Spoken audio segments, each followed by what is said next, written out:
So good morning, everybody.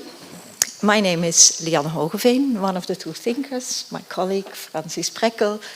And we have the challenge to tell you something about what we found here in our research or our search and give you some recommendation in very short time. So we will be very quick, and some moments you might think, huh?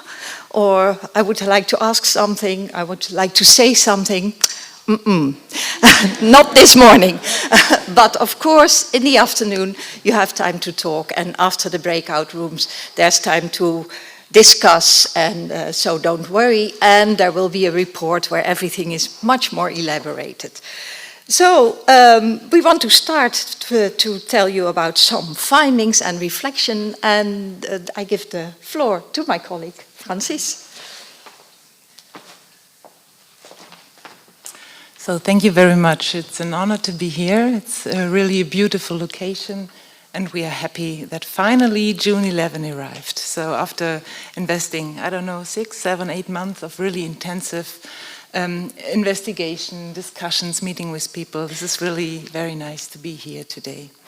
And as Lianne already said, we prepared a lot, and today we start with paradigms. Paradigms are just general views to look upon something. So to answer very basic questions such as who are the gifted and why should we foster them, how should we foster them, and sometimes in the field of gifted education there are really fierce battles.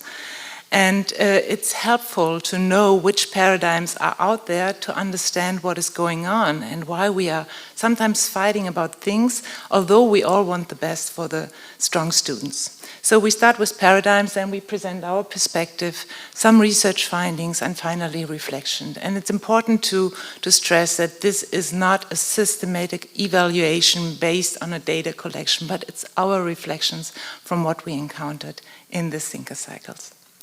So our paradigms are the ones that we want to present are based on the work of Diane Chen. They already identified 3 paradigms: gifted child, talent development, and differentiation.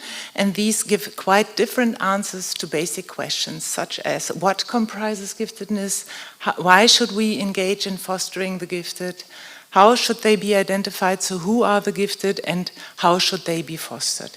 And I'd like to start with the gifted child paradigm, which is the most established or the oldest paradigm. Here, giftedness is understood as an entity, as a general cognitive ability or general intelligence people are born with. So this is a really exclusive category. You either have it or you don't. And this ability goes along with special learning needs and capacities, and therefore the reason to foster these students is to serve these needs because they also are the future leaders in many diverse fields in our society.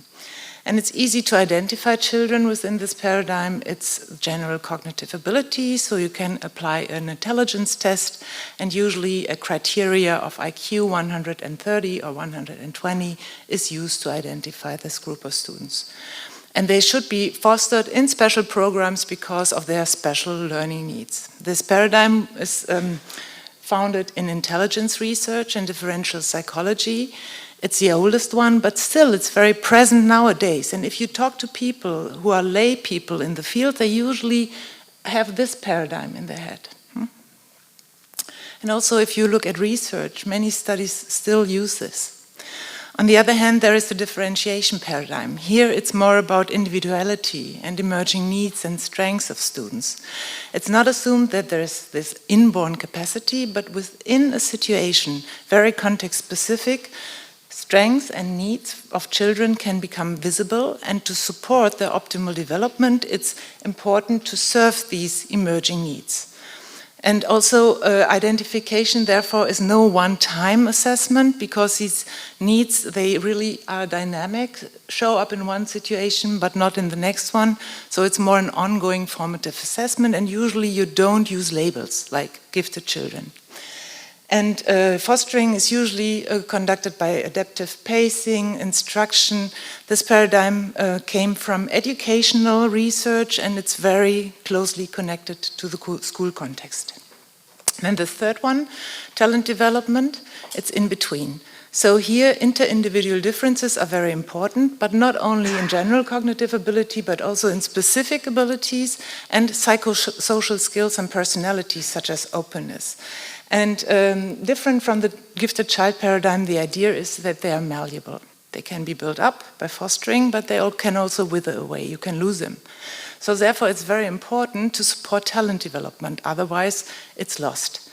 And talent can be located in very different domains. So there is no one-size-fits-all how to identify, but you look for different signs in different domains. You can use tests. You can look for achievement. You can ask people for their interests. So it's a very diverse set of tools to identify. And fostering is done by acceleration, enrichment within school, but also outside of the school. This is very important that you offer authentic learning experiences and ways to practice and to be trained deliberately. And this is located within expertise research and instructional psychology. We adhere to the talent development paradigm in our work, and this is the scientific model behind it. It's too much to be introduced here, but it's a TED framework, so we summarize the most important points. All students have potential and the right to develop it, but there are large inter-individual differences in potential. And irregardless of the level of potential, it does not develop by itself. That is, all students at all levels of their potential need stimulation, encouragement, and access to information in the broadest sense to discover their potential. So at the beginning, it's less about identification, it's more about stimulation. Then they all need opportunities to learn and through appropriate instruction. And this is really important because the kind of instruction changes by the level of potential. It really needs to be a good fit. They all need challenge, they all need training and support. And opportunities to build on their strengths, to find their thing and to build up a passion.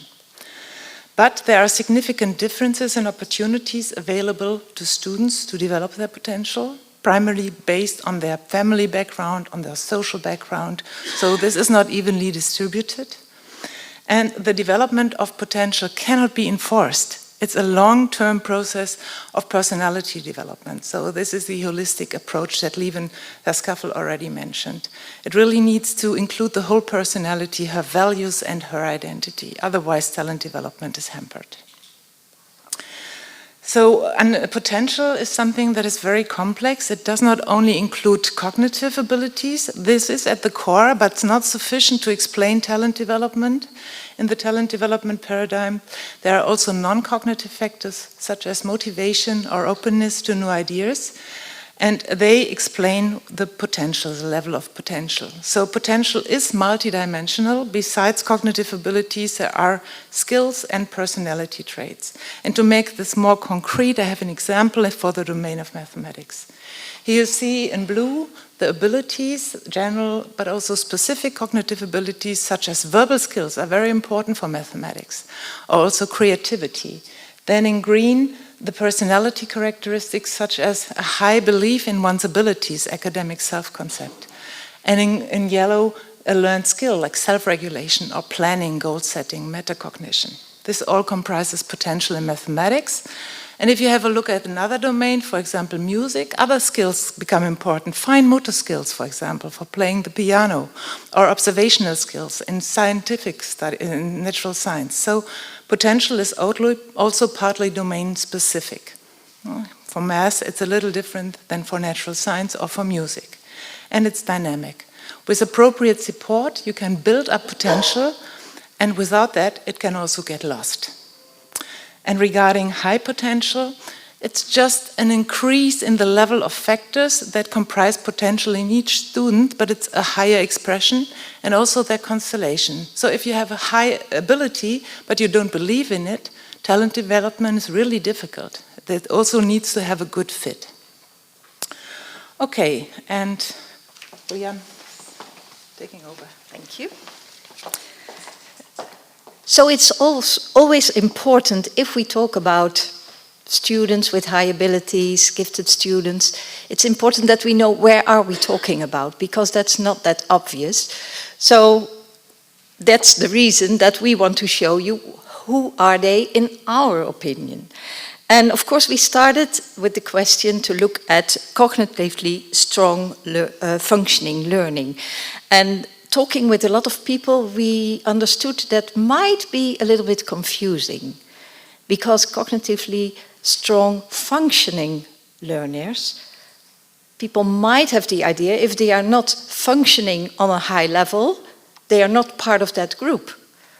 But of course, there are students who have the potential to do that, but they don't show it, or they don't show it yet. So we would like to prefer to talk about cognitively strong learners. And again, that also might confuse people, so you always have to explain what do you mean. And what we mean is that cognitively strong learners are students who, compared to their peers, demonstrate strong academic skills and achievements and or high potential for positive achievement related development in a domain. So the rest of our presentation, this is the students we have in mind. And of course, there's always the question, do they have special needs? There are still people who think, why bother? Because they are so smart, everything will come easily. And I suppose you're sitting here, you're not one of those persons. Why would we bother to come here? So, do these learners have a specific psychological profile? No, they don't. But do they have specific needs? Yes, they do. And very quickly, I'm going to show you some reasons why they need something special. I think most of the researchers agree now that when there are problems, and sometimes there are psychological problems, the cause is the mismatch. The mismatch between what that student needs to develop himself or herself and the environment the student is in. So that's something we really have to focus on. Expectations that can be too low or too high, and that may have an impact on the students. Self-regulatory skills and stress resistance might be a problem. Most important, we have to see them, even if they are hiding themselves because they want to, or maybe because they don't want to, but still we don't see them. So, and to see them, we need knowledge, and we will elaborate on that further on. And one of the problems they might have, for example, because they didn't train them, are executive functions. So there are reasons to know that they have specific needs, although they don't have a specific psychological profile. So to continue, we will present some of the research findings that we think are important if we want to change something for the better in gifted education. And I give the word back to you. This will go on. So we take turns. Okay, research findings. All right, it was very hard to decide which we want to present because we would love to talk about this more. But we selected a few.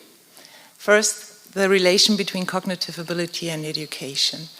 Because in the gifted child paradigm, general cognitive ability is assumed to be an entity that's there for good and very stable. And actually, if you look at recent findings, that is supported by empirical research. The stability is actually very high. It's among the highest stabilities we know of in psychological traits, but not for children in kindergarten and elementary school. Here we have very low stability and large changes are possible. There's a German longitudinal study, GOLD, and they found up to 20 IQ points changes in both directions, increases and decreases during the elementary school years. And not only for general cognitive ability, also for specific cognitive abilities. So there's a lot of dynamic going on in these formative years. And one factor that is very important is the amount and also the quality of schooling and education. There is a lot of evidence showing that more and better teaching is beneficial for the cognitive development of students. 3 to 5 IQ points per additional year of schooling. This is a meta-analytic finding. So nature really needs nurture. Without nurture, cognitive skills do not develop. And also, the other way around, we know that cognitive ability is the relatively best predictor of learning and educational or academic outcomes. What does this mean? Differences in general cognitive ability explain between 25 to 50% of the differences in educational outcomes. This is pretty strong, but it's not perfect. There's a lot of variability not explained by cognitive ability. So looking back at the gifted child paradigm, high cognitive ability cannot explain talent development perfectly. It is important, it is central, but it's not sufficient. This is an important message.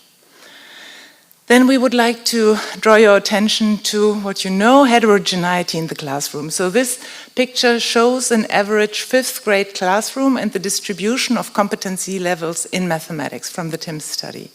It's a 5th grade classroom, and you see that about 42%, 24% of the students are in the grade they are supposed to be in, based on their mathematical competencies. But 65% of them are showing lower levels of math competencies, 2nd grade, 3rd grade. And about 10% show higher levels up to high school levels in an average 5th grade classroom. So there's a large heterogeneity in classroom, which is really, really challenging for teachers, because all of these students, all of them, need appropriate instruction and challenge and education. And this is really very hard to manage, and usually what we find is that teaching and also the special educational care is directed towards the weaker students, the lower levels.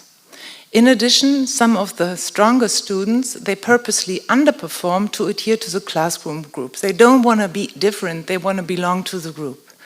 And as a result, what we see in research actually is that the cognitively strong learners learn comparably less compared to weaker learners. So their trajectory is flatter. It's a compensatory effect of schooling. And how do teachers answer to this? Do they see this heterogeneity in the classroom? What about their diagnostic competencies? And actually, they are better than their reputation. Teachers, they sometimes, there are some teachers showing very high accuracy. But what we also see is a specific bias. So stronger learners are underestimated and weaker learners are overestimated. And this applies to both their cognitive abilities and their academic performance. For example, here's a finding from our own research. You see teacher judgments of students' intelligence and their real I have difficulties with this. Okay, their real intelligence levels. And you see that the weaker students, in terms of their cognitive ability, are systematically overestimated by their teachers. The stronger students, systematically underestimated, and the most accurate findings you find in an average ability level. What you also see is an academic achievement bias. Usually teachers don't identify cognitively strong learners who do not achieve high, who just have average grades. It's not necessarily below average grades. This could just be average grades, but they are not identified. There are other biases, students from low socioeconomic status families, minorities, non-native backgrounds, girls, students with a low academic self-concept who don't believe in themselves, or students a teacher does not know very well, and also in high-achieving classrooms, potential is easily overlooked. How about parents? Parents are important too. Their judgments actually show an even lower, moderate accuracy. Here again, findings for parent judgments of students' intelligence and their tested intelligence. And you see that here at a cognitively high level, there's no relation between the judgments and the test results anymore. So there's room for misjudgments, over and underestimations. And also what we found is that parent judgments are less accurate for daughters, for later born children, and also parents with less education show a larger bias.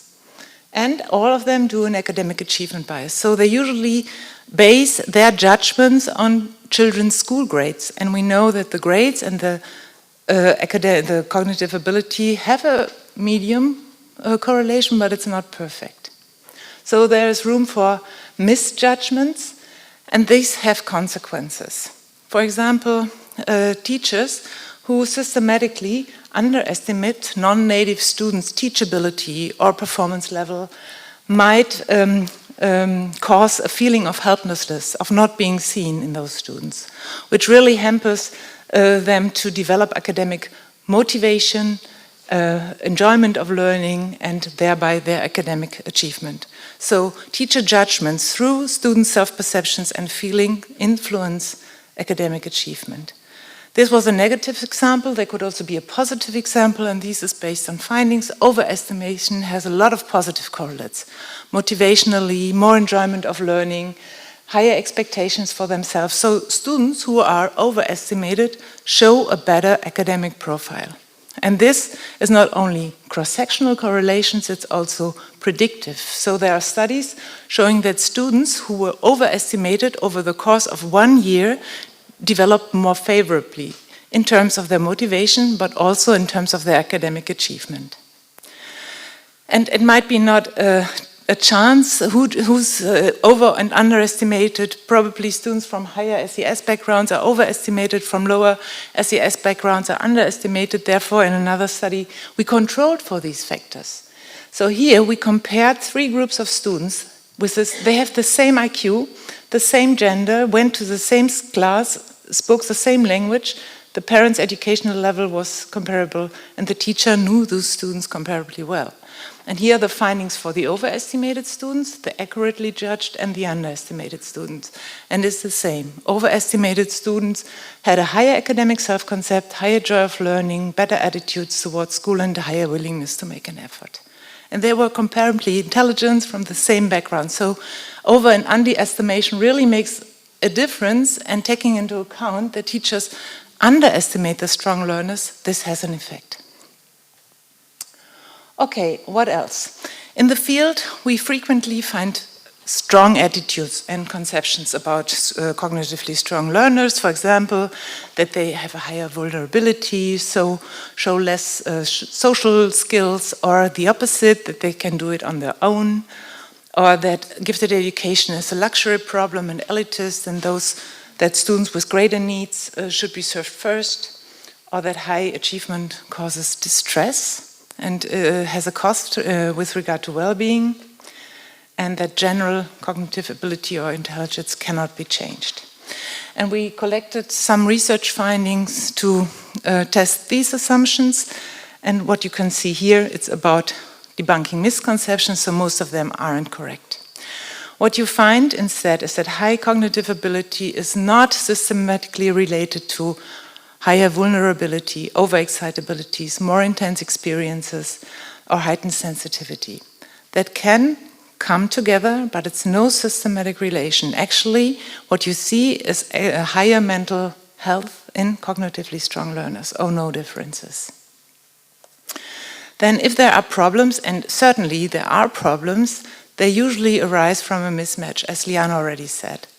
That they are in a learning environment that does not fit their capabilities and needs. And like all students, they need instruction. They don't only need challenge and high expectations, they need instruction. They need a teacher accompanying their learning process, like everybody else. And attention to them is no add-on, but rather at the core of education, because it's about optimal development, and what works for them usually works for the others too. And currently, we actually find a compensatory effect. Achievement is related to well-being, and on the contrary, underachievement is related to psychological distress. And especially so for cognitively strong learners. Their well-being in school depends more on their achievement than the well-being of average ability students. So supporting them does not only mean to focus on intellect, because cognition is functionally related to personality, motivation, emotion. In research, we separate it, but it is a system. So it needs to be a holistic approach. And as you've heard already, it is positive, the quality and the quantity of education is decisive for cognitive development. Okay, so now we have research findings on support needs by Lianne. Thank you. So, of course, already a lot is happening in schools all over the world. And fortunately, there is research which tries to answer the question, what is the best thing to do if you have those learners in your classroom? And you could make a division between differentiation within the classroom, acceleration, enrichment, which you can do in different forms, special classes in school, and of course there is also the higher education, which wasn't in this this table, so we mentioned it not to forget it, because of course it doesn't stop after secondary school. So very quickly I will go through these forms of adaptation of education and see, do they work? Don't they? What is better than what? And let's see. Differentiation within the classroom sounds very good, is very good, of course. You adapt the education according to individual differences of students. Well, I understand that there are a lot of teachers here present, and I almost hear you thinking, aha, easier said than done. And that's true, of course. It is not easy to differentiate on an individual level. And what the research found is that it's primarily focused until now upon students working below expected levels rather than including the highly able.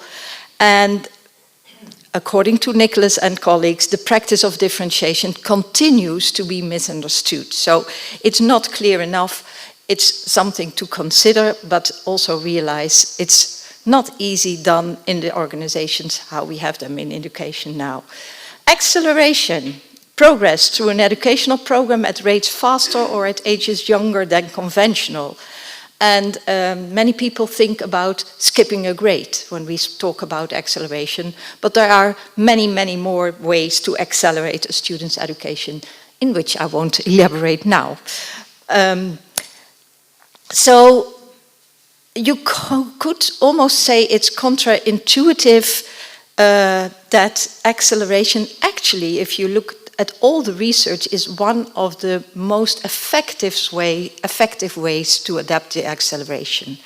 This is not what a lot of people feel, more like here than here, I think. How can it be good to put a child with children who are older than they are? Social emotionally, won't they have problems? Well, I say it very blunt now, but actually no. For many children with high abilities, it's good to accelerate and being with older students. So, as Steenbergen, for example, found, academic acceleration can greatly improve students' academic achievement, and many researchers showed that neither short nor long-term social emotional effects of acceleration for high potential students.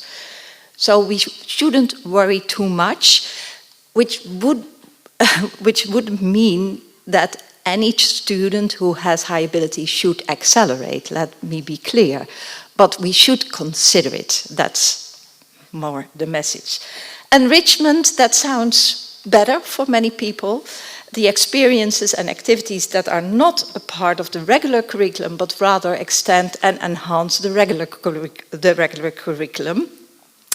And enrichment programs can have positive effects on the achievement and the social emotional functioning of gifted students. But there is a lack of independent research-based conclusions, says Renzulli, which I think is rather funny because Renzulli himself did a lot of research on his own enrichment program. So it's very honest that he says, well, that might not be all independent. So we should continue to see in what way enrichment serves these learners. And of course, and actually this is for all these forms of adaptation, you can do it in so many different ways. There are so many factors that are important. So it's quite difficult to have real results of this research. Pull-out programs, you could say, is a form of enrichment. Gifted students are instructed separately from non-identified students for set periods of time each day or week. So if I speak for the Netherlands, it's mostly half a day a week that children go to a special class with other children with high abilities and have a special program. And pull-out programs in primary school, they show that children afterwards have better performance in secondary education. But there are also mixed findings, and I really want to follow Nicholas in his warning of the risk that they can take the responsibility for teaching high ability students away from classroom teachers. And that is what we sometimes see in practice. Children go to pull-out class, come back in their regular class, and the teacher thinks, well, they have the pull-out program, so I don't have to do something in the regular class, which is not true. Then we have full-time gifted education, gifted students who learn exclusively with other gifted students. Also mixed findings concerning achievement and social-emotional well-being. More positive attitudes were seen towards various facets of the school environment and more satisfied with school in general, and better achievement gains and no negative effect on academic self-concept. Also here we see that many lay people are afraid that that you isolate a certain group of students, but of course you don't isolate them from society. They only have school in a special way, and again, not for all students, but for some students this is really the best way to help them develop. Homeschooling. This is new for us because in Germany and in the Netherlands it's not allowed. It happens on a very small scale, but then you have to do very strange things to get it happened. But in Belgium it's possible. So, or in Flanders, yeah, in whole Belgium, yeah. So parent-directed education that largely takes place in the home. Very interesting. So what do we know about that? Lack of research of homeschooled cognitive strong learners. And the research and the policy creation is difficult because what I already said about enrichment, imagine homeschooling. Is there one form of homeschooling? I don't think so. So that makes it very difficult. And the challenges to do research is how many children are homeschooled? When are you speaking of homeschooling? If they don't go to school at all, or if they go to school sometimes. That there are a lot of differences in homeschooling instructions. And one of the questions that came up, for whom is it possible to be homeschooled? And we have the impression that for more disadvantaged students, it's less a possibility. So that's also something to think about. And then there are extra school initiative, private initiative, parents who invent another way of adapting the education. And actually, we don't know anything about that if we look at it with a research view. So maybe interesting to think about that. Well, very quickly on one slide, you see what we know about the different adaptation. I think we didn't discuss this yet, but that the people will be able to have the presentation later. So I see people making pictures, which is okay, but you can have the presentation afterwards. Am I still on? Yeah, I think so. Huh? Sorry. The peak.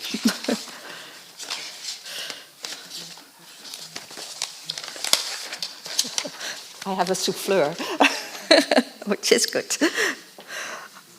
Okay, so yeah, this was the question I began with. What works and what works best? Actually, that was the question that was asked me like 20 years ago by the Dutch ministry, and they didn't like the answer that much because they all work. But you have to ask yourself some questions. Who is the student? What does this specific student need? What do they need at this specific moment? And what are the circumstances? School organization, home situation. So you have to think of all those factors before you can decide what works at this moment for these students. So I'm sorry, but one single gifted program cannot serve as a catalyst for all cognitively strong learners. Okay, are we on track? No, I think we have to speed up a little. We have to speed up. First reflections. So who have we been talking about, but mostly listening to? This was really a wonderful experience for both of us. And I already told my colleagues in the Netherlands, I know more about the educational system in Flanders now, I think, than in the Netherlands. So it was really a privilege, the people we could talk with. And I'm not going to elaborate on this because Lianne already did that, so I can speed up. General impressions. There are really many very engaged stakeholders and very good things are happening. That's what we saw and heard. The topic has been accepted into the KVAB's Thinkers program, so we think that means something. It acknowledges that it is of a societal concern and relevance. And there was a massive and positive response to cooperate in the Thinkers cycle by all categories of stakeholders. And again, we were grateful and honored that people gave their time to talk with us and came to Brussels, so that was wonderful. But of course, and maybe fortunately, there is room for improvement. Very broad milestones in the field of gifted education in Flanders. Actually, and I think this is in all countries, there was always something. There have always been individual teachers who saw the talents or the potential talents of students and did something for them. But what we got as information from Flanders is that, well, the first assessment protocol in giftedness was here in 2011 and realized by Prodia, and what I understand, they revised it in 2018, and then, of course, I think everybody here knows it, there's the big project Talent by the KU Leuven that started in 2017, and we will say something more about it later.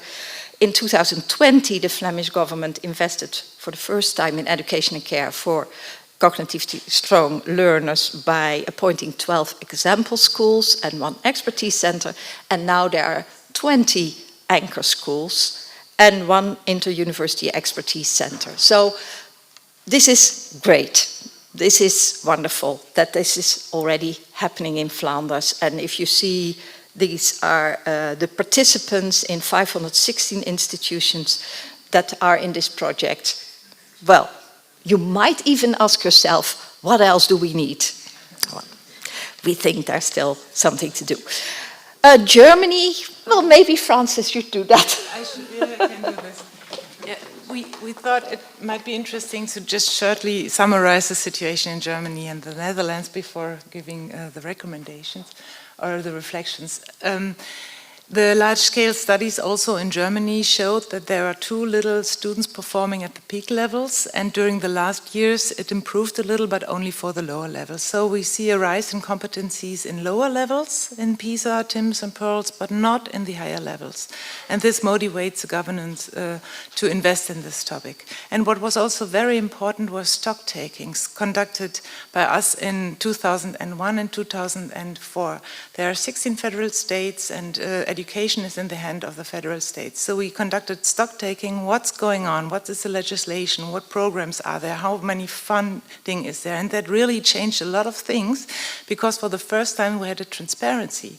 what was going on, and the federal states, they compared. In a good way, learn from each other, but also there was some competition going on. Bavaria and Baden-Württemberg, they're always competing. So this really made things going, just to document what was going on. Very, very important. And therefore, in the last 2 decades, but only in the last 2 decades, many fostering options were invented. We have schools for the gifted with special classes. Acceleration is possible. Enrichment programs, summer programs. We have special initiatives for poor students. We have a large merit foundation system, over 300 stipends for students in school and universities to get financial but also ideational support. This is really big in Germany. There is an expertise center and so on. But most of the things that are going on are happening outside of the regular classroom, and students spend most of the time in regular classrooms. Therefore, in 2018, we started the LEMAS project, which is a 10-year project, and this is funded by the Ministry of Education and the federal states together. And this for the first time since the Second World War that there is money for cognitively strong learners. So also for Germany, this is something new. And it's about developing concepts and materials that can be used in regular teaching, also in different subjects, so didactics is an important topic. But we have a lot of challenges too, which you in part don't have. For example, the separation between kindergarten and elementary school. I think this is very valuable, this is under one roof in Flanders. In Germany, it's a totally separate system. We have very early tracking, a strong impact of SES. We have teacher training at the universities, but still the topic of cognitively strong learners is not present. So there's a lack of expertise. And in our system of care, we have a very bad ratio between students and school psychologists. So on average, it's 5,300 students per person. And that's the average. So there are federal states with 10,000 students per person. So our system of care is really not very good. We have research in many fields, which is promising, in psychology, but also in education and in the didactics, which is very important. And then very quickly, the situation in the Netherlands, well, the same. We're better to serve our students who have learning problems, for example. We do that very good, but with the high performance, it's lower. We have a National Talent Center of the Netherlands, and they developed the National Knowledge Center for Giftedness, which I think is a big thing. It focuses on professionals who work with gifted students in primary education or related institutions and practices. And there are many fostering programs and options that started more or less in 1988 with the foundation of the CBO Talent Development. We have the IMAGE project, and the IMAGE project is there because we had a large subsidy for all networks of schools in the Netherlands to propose projects to help these learners. And the IMAGE project is looking at the impact of all those projects. It's almost completed now, and it's really nice to see the website and see all the reports and articles that came out of that show what the impact that those projects have. We have teacher training at university, but same situation as in Germany, I think, and in Flanders. We have, though, post-academic trainings, but of course it's good that they are there, and we know you have them too. But of course, that's only the people who are already interested in this group who want to do a training like that. And our system of care, when I saw Franzis' numbers of school psychologists, I thought, how is that in the Netherlands? And I couldn't find it. And what do you do if you can't find it? You ask ChatGPT. But ChatGPT told me there's no information on that, but based on the small amount of school psychologists that you have in the Netherlands, it's probably the same situation as in Germany. And the professionals we have in our system of care mostly do not have the knowledge about this group of people. There is research, different universities in the Netherlands do research in this area, and for my own university, Radboud University, has a special research group, Ratio, and we have different projects doing research on the topic of cognitively strong learners. Okay, finally, points of reflections, and I will speed up. So what we very briefly want to show you: attitudes, responsibilities and professionalization, support in school and higher education, identification, parents associations, private centers for diagnosis and guidance, and what is happening in research. Attitudes. We did see and hear about misconceptions and ambivalent attitudes towards cognitively strong learners and the support for them. And they are partly based on wrong dichotomies between equity versus excellence. And this was not a surprise. This not only happens in Flanders, of course, that there are still people who think if you aim at performance, that is against equity or excellence. I'm sorry, between equity and you cannot have both. If you have equity, you cannot aim for excellence and performance. It's a wrong dichotomy, but of course that also has to do with a lack of knowledge. And we also spoke with people from the EU, from the European Union, and more in general, they said typical schools are not equipped with either understanding or identifying the issue. And Dirk van Dammen and Wouter Duik both stated that inclusive focus on equity and well-being, with the assumption that achievement is negatively related to well-being. So this is really a misconception that doesn't help to help these students. We had very interesting discussions with representatives of secondary schools and a university, and this was one of their statements. It is weird to be different to the rest of the class. You want to be popular. Make it as normal as possible. That was what they told us. Make it normal and not something weird. And there's still the stigma, according to them, that you are the teacher's pet if you are achieving on a high level, and who wants to be that? Not students. About responsibilities and professionalization, as told earlier, there are many very engaged stakeholders and strong research practice partnerships, but it is not clear enough, we think, who is responsible for what. And that's not only here, that is on a European level. The quality control could improve. We won't say it's not good, but it could improve in this specific area. So really ask schools, what are you doing for these students? And of course, again, this is related to a lack of knowledge and expertise about this group. We see that there is professionalization, there's good professionalization, but a lot of it is outside of the regular system. And again, then it's for people who are already interested in this topic. Well, it should be in the regular system, we think.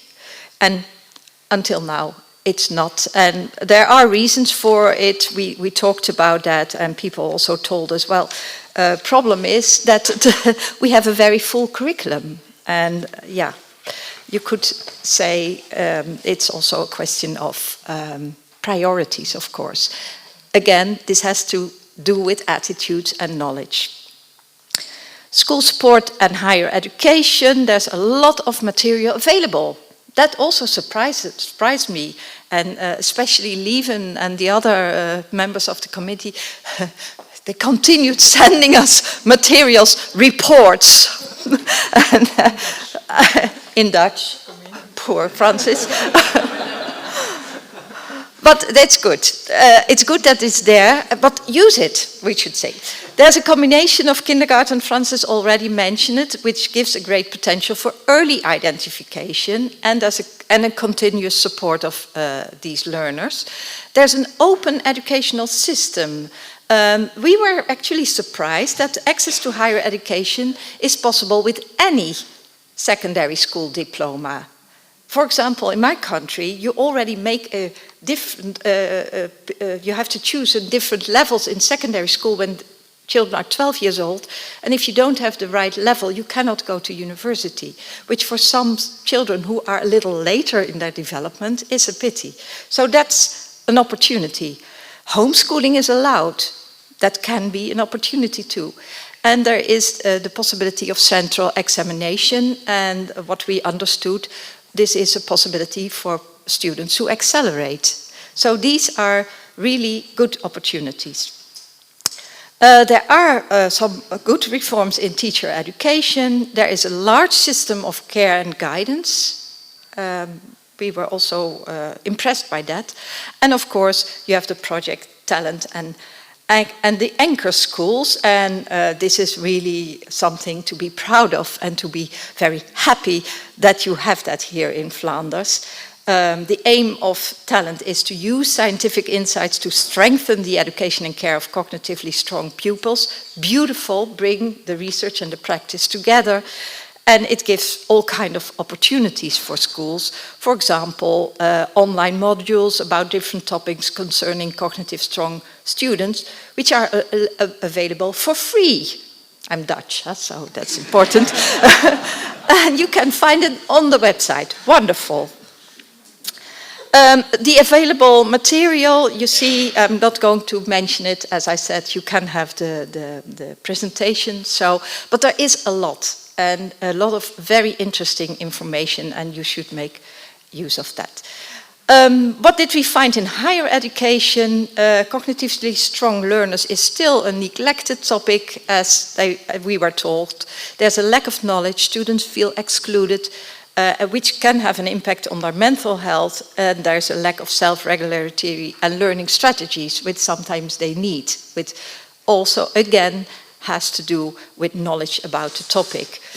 There are, though, important initiatives. For example, de Vlaamse Vereniging van Studenten wrote de standpunt Excelleren in het hoger onderwijs.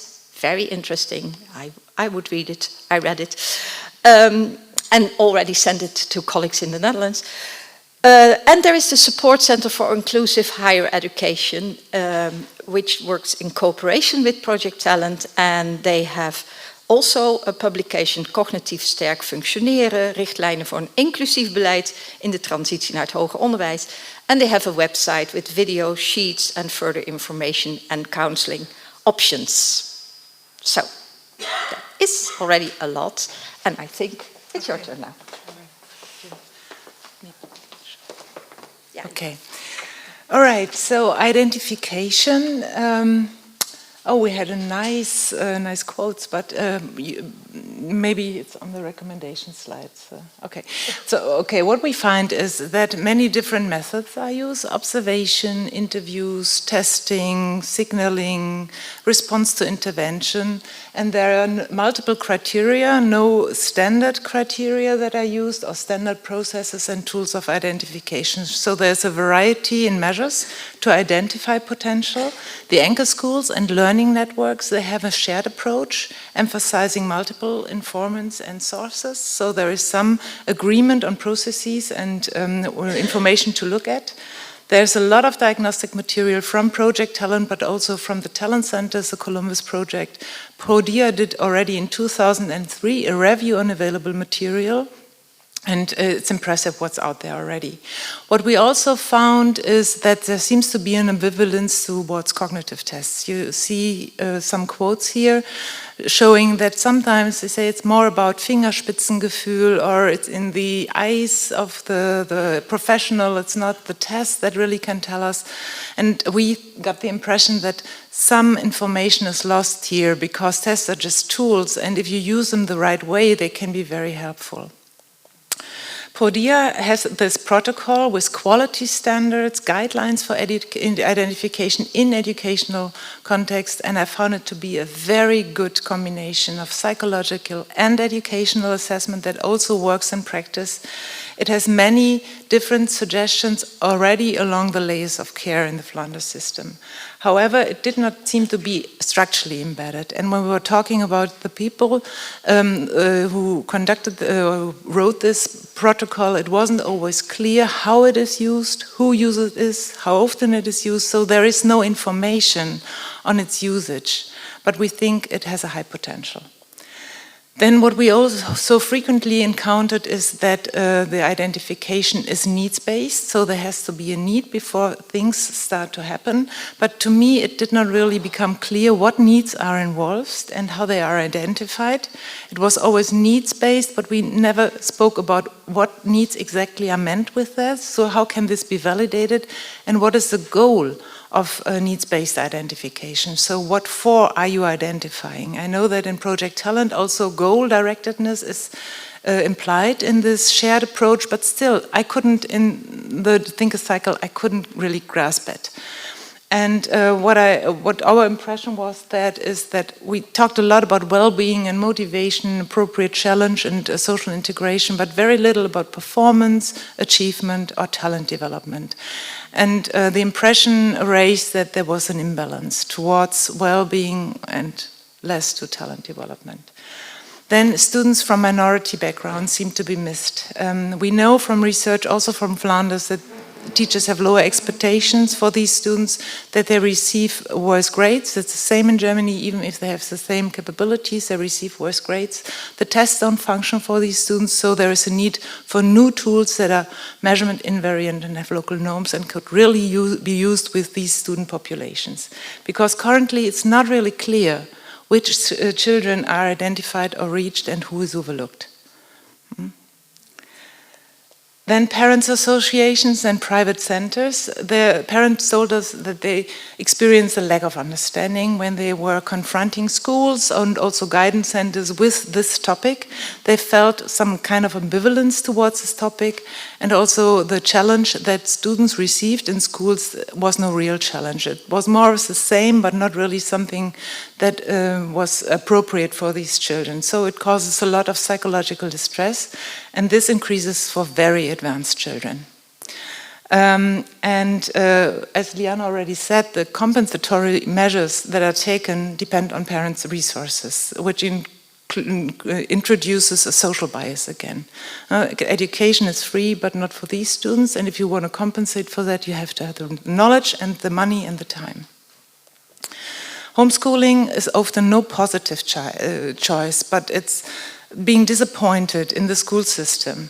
Having tried a lot of things to talk with schools, with counselors, but not being successful doing this. So it's really something that parents don't do easily, but as a last choice. And on the other hand, there is an increasing number of private centers closing these gaps. They offer diagnostic and guidance, but also courses for students and professionals. So they professionalize, they do advocacy for the topic in the field, somehow jump into the systemic gaps that are there. And this is good that they are there, but the work cannot be easily evaluated because it's private business. It's even more difficult to invest or evaluate standards, processes, outcomes. So this is research topics. Evaluation is one research topic, but also a more inclusive definition, broadening the concept of strong learners to many domains, also vocational and technical fields, and make vocation also a very important part of gifted education or cognitively strong learners education. Then processes and criteria for identification are really an important research topic because we need more reliable and valid processes and tools that can also be applied by teachers in practice. Not only for research, but something that matches research purposes and practical purposes. I still believe this is possible. Educational effectiveness research frequently does not look at higher levels, but more at lower levels, so it would be very important to install this in large-scale studies, but also to investigate the effects of initiatives that are conducted at the anchor schools or elsewhere on a student level. So what are the outcomes on a student level? What really happens there? We don't really know, and I know that in the anchor schools and networks, research is being underway and prepared, and it would be very important to intensify this. So there is already long-term longitudinal research from the university expertise centers on social factors, on motivation, but there's a lot of knowledge gaps also on specific mechanisms of talent development. Do these students need some instruction that differs qualitatively from the instruction that the others receive? How can this be applied? How can we really promote talent development in the educational system and higher education, especially also for students from diverse backgrounds? And what we also discussed was a systematic monitoring in Flanders to really have a more or a better database to make informed decision. There is central testing, which could already be used as an indicator for competencies, but what we don't know is the way towards the test results. So what happened before?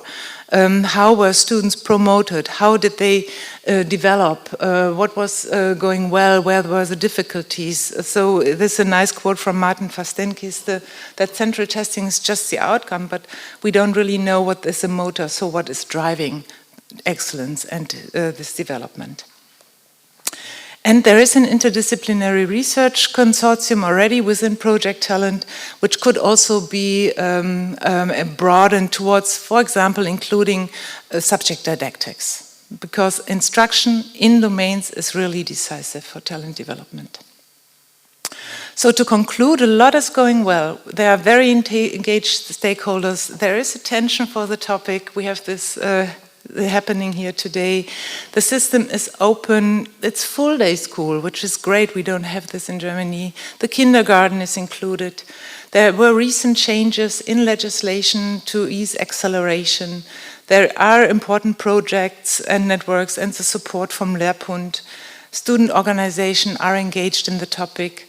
There is this comprehensive, very comprehensive system of care and guidance, many valuable tools and materials that can already be used, very important research findings for Flanders, but also internationally. And there are reforms underway to a more knowledge-rich curriculum with higher standards. This could improve the situation for cognitively strong learners if it's done the right way. But this is something we are going to talk about later on when we're talking about challenges. So there is a lot. There are many resources, but the improvement will be a topic of our second presentation this afternoon. So thank you very much.